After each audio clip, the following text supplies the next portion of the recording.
Setting up the camera for flash, week 9. This presentation will look at the camera settings that we need to use when doing flash photography. Firstly, I will run through setting up the camera with the standard settings that we've used for all our images. Firstly, turn on the camera and press the menu button. In the menus, select the spanner tab and scroll across to menu 4.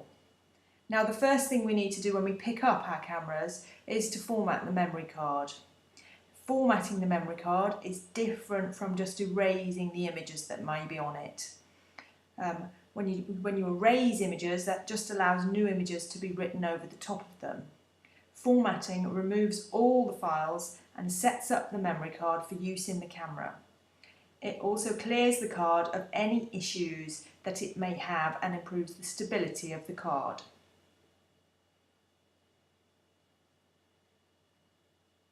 Next, we'll set the file format.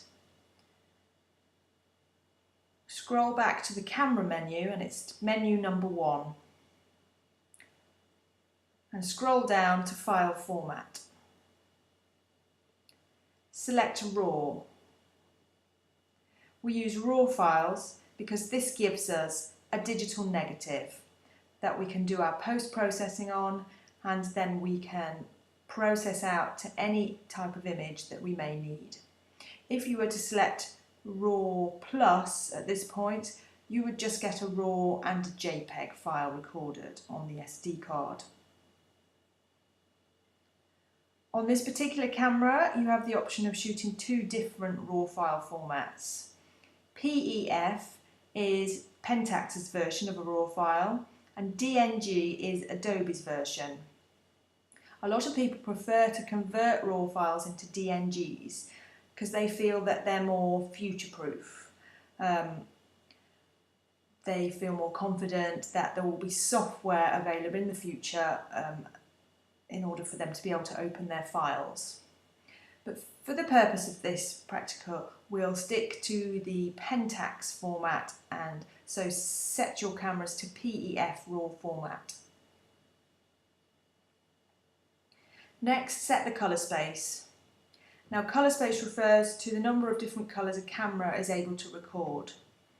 This information is embedded in the image and controls how the image is viewed in subsequent software that we might use, for example Photoshop.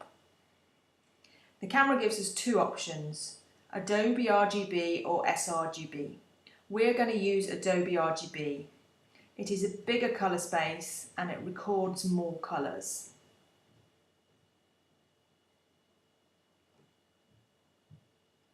The ISO should be at 100. Now you'll see the ISO displayed under the exposure settings on the back of the camera when you press Info. If the ISO is not set on 100, hold down the ISO button on the top of the camera and turn the wheel on the back with your thumb until the ISO is on 100.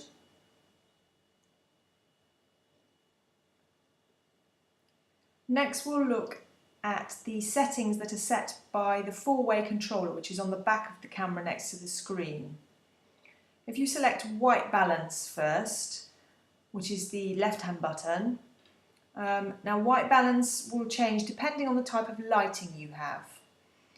All light has its own colour, and that will affect how your images will look. Having said this, when we set up our cameras, we use the AWB setting, which is auto white balance, as this handles the changing light conditions very well. The next setting with the 4-way controller is the timer button. We need to make sure our cameras are set up for single frame shooting, which is the first option.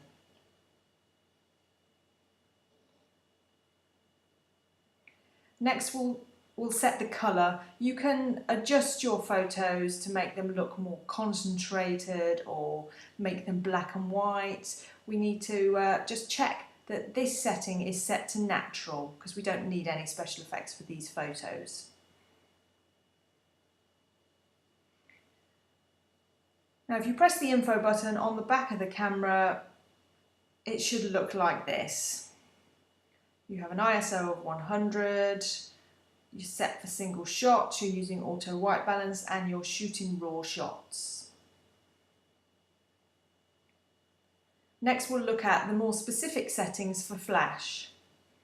For the camera's built-in flash, you make that flash pop up by pressing the button on the front of the body near the lens. The flash settings are controlled by the last button on the four-way controller. That's the bottom button.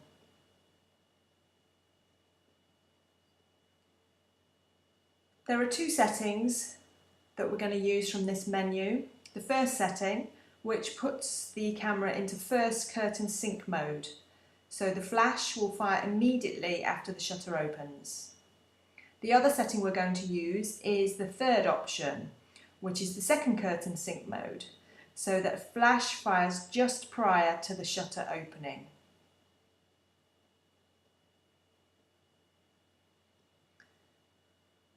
The other thing we will be doing in this menu is controlling the strength of the flash. We'll be doing this by using flash compensation adjustment. You do this by turning the wheel on the back of the camera. We can increase and decrease the strength of the flash by turning this wheel.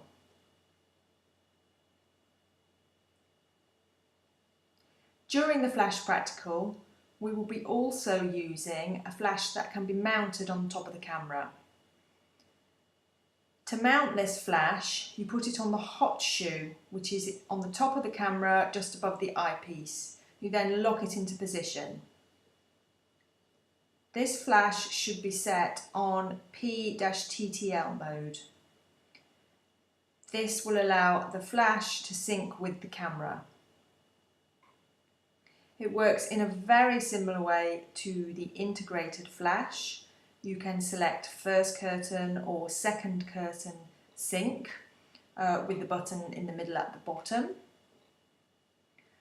Flash compensation can be adjusted by pressing the S button till the numbers above the plus and minus scale blink, then turning the wheel, which will adjust the flash up and down. The advantages of this flash over the integrated flash are that it's more powerful. You can also adjust the angle of the flash to bounce the flash off a wall or ceiling.